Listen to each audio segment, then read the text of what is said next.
Well, disgraced Dr. Larry Nassar will spend the rest of his life behind bars. That's for sexually abusing hundreds of young athletes. Now he's hoping to be resentenced. Nassar's attorney made the request to a Michigan Court of Appeals panel on Tuesday. 2 years ago, Judge Rose Marie Aquilina sentenced Nassar up to 175 years in prison. That was after he pleaded guilty to 7 counts of sexually abusing his patients. She tossed a 6-page letter Nassar wrote to the court in the air instead of releasing it publicly. That's one of the reasons Nassar's lawyers are arguing he was treated unfairly.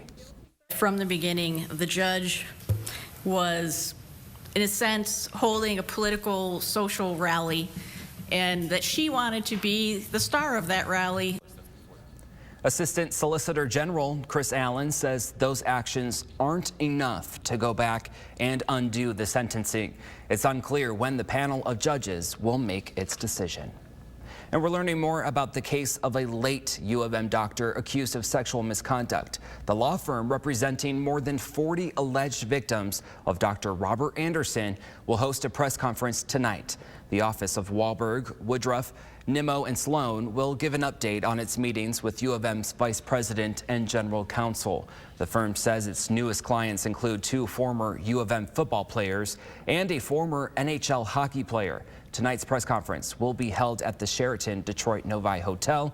That starts at 6. New details. Tennessee has declared a state of emergency after several tornadoes killed 25 people and injured 160 more.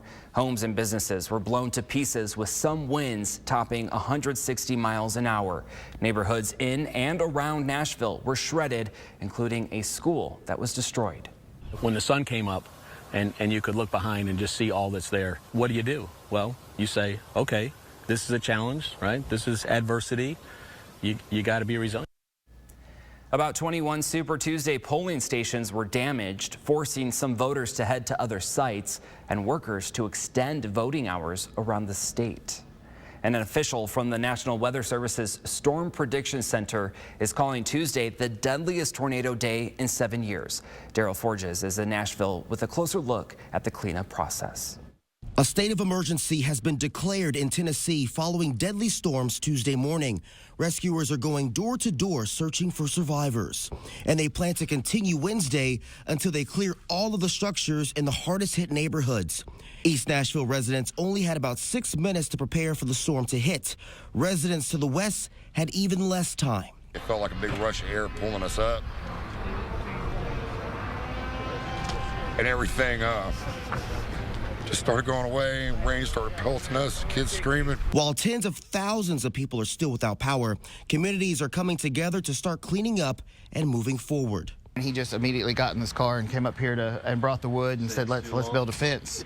So we're just going to put this fence up real quick and be protected. But that's just how East Nashville is. Tennessee's governor calls the efforts a profound turnout. In the darkest of days, there's brightness when we see neighbors respond. In Nashville, Tennessee, I'm Daryl Forges reporting. In more local news, Kettering University will freeze its tuition rates. The university is locking rates for tuition, room and board for incoming undergraduate students at last year's rates. Now that means full-time tuition will stay at $22,190 per term, and room and board will remain at $2,550 per term. A little girl mourning the loss of her dad just wanted to go to her school's daddy-daughter dance. How one police officer stepped in to make her dream come true. Father cannot fight, so I will take his place. And Mulan was filmed in China and stars Chinese actors, but the coronavirus is threatening its Chinese debut. Hear Disney's plan in the wake of the crisis. And remember to download the TV5 mobile app for the latest news and weather. You can find it in the App Store or on Google Play.